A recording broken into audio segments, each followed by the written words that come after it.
এবার বোরো ধানের রেকর্ড পরিমাণ ফলন হয়েছে সিলেটে। হাসি ফুটেছে হাওর অঞ্চলের কৃষক পরিবারে। প্রতি কেয়ারে মিলছে ২০ থেকে ২৫ মণ ধান। এবার বাম্পার ধান হয়েছে, বাম্পার হলো নিছে। এবার ১০-১২ কাটা হইব। এবার আমি ইনশাল্লাহ করেছি ৪ থেকে ৫ জায়গা ক্ষেত করেছি। ইনশাল্লাহ অনেক ভালো ধান হয়েছে। গতবার থেকে এবার ধান ভালো হয়েছে, ফলন ভালো হয়েছে। ফসলের পাকা আধা পাকা ধানের মৌ মৌ গন্ধে মাতোয়ারা হাওর অঞ্চল। বাতাসে দুলছে বোরো ফসলের শীষ। পাকা আধা পাকা ধানের সুবাস ছড়াচ্ছে মাঠের পর মাঠ। এর মধ্যে এসব কাটার ধুমও পড়েছে।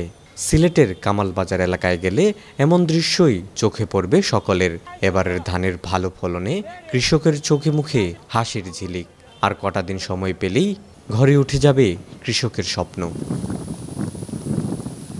প্রকৃতির বৈরিতার আশঙ্কার মাঝেও সিলেট বিভাগের ৪ জেলার সবকটি হাওরে চলছে বোরো ধান কাটার ধুম। কৃষকরা বলছেন গত বছরের তুলনায় এবছর ভালো ফসল হয়েছে। বুড়ো ধান খুব সুন্দর লাগছে, আলহামদুলিল্লাহ।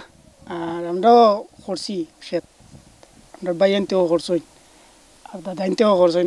আরও মানুষ আসইন, বহুত মানুষ আসইন ক্ষেতত কররা। এবার ইনশাল্লাহ খুব ভালো একটা ফলন হয়েছে।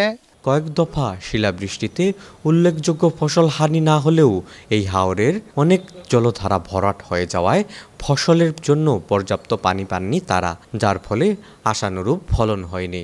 খরা মৌসুমে খাল খনন ও খালের মুখ বাদ দিয়ে পানির সমস্যা সমাধানের দাবি কৃষকদের।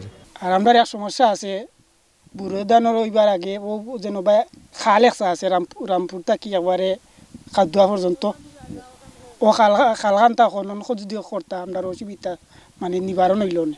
আমাদের এই ২ নম্বর ওয়ার্ডের আওয়ারের একটা খাল খুব ভরাট হয়ে গেছে। একটা সরকারের কাছে জোর দাবি জানাইরাম এই খাল গেছা কুদার জন্য। এই গ্রামটাতে এই যে খালগুলা যদি খনন করা হইতো, এই ৪০টা গ্রাম, বৃহত্তর এই ৪০টা গ্রামের একটি খাল, এই খালটার মাঝে অনেক কাদা এবং মাটি এবার জমিনের লেভেল হয়ে গেছে। এই খালটা যদি কুদা হইতো ইনশাআল্লাহ আরও বাম্পার ফলন হইতো। ইয়াওয়ারটা আমরা মনে ডুগরা লাগান এমনি মেঘ দিলে পানি কাটে না, আর খেত তিনের আইলাম আমরা পানি পাই না। পানি টানি সারের অভাব, সার তো বের পাইছো না। বীজ পাইছিলাম 2 কেজি করে, সার পাইছি না। এবার কোবাট না গতিকে পানিটা যায় কি পানিটা রাখা যায় না। আর ওদিকে একটা নদী আছে, এই নদীটা কুদা হইতো। সিলেট বিভাগে এবার হাইব্রিড, উপসি ও স্থানীয় জাতের বোরো ফসল মোট ৪,৯৫,৯৯১ হেক্টর জমিতে বোরো আবাদ করা হয়েছে।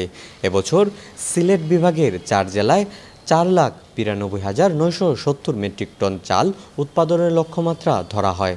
কৃষি সম্প্রসারণ অধিদপ্তরের মতে এবার লক্ষ্যমাত্রার চেয়ে বেশি উৎপাদিত হবে বলে মনে করছে। জুবায়ের আহমেদ, টুডিবিডি টিভি, সিলেট।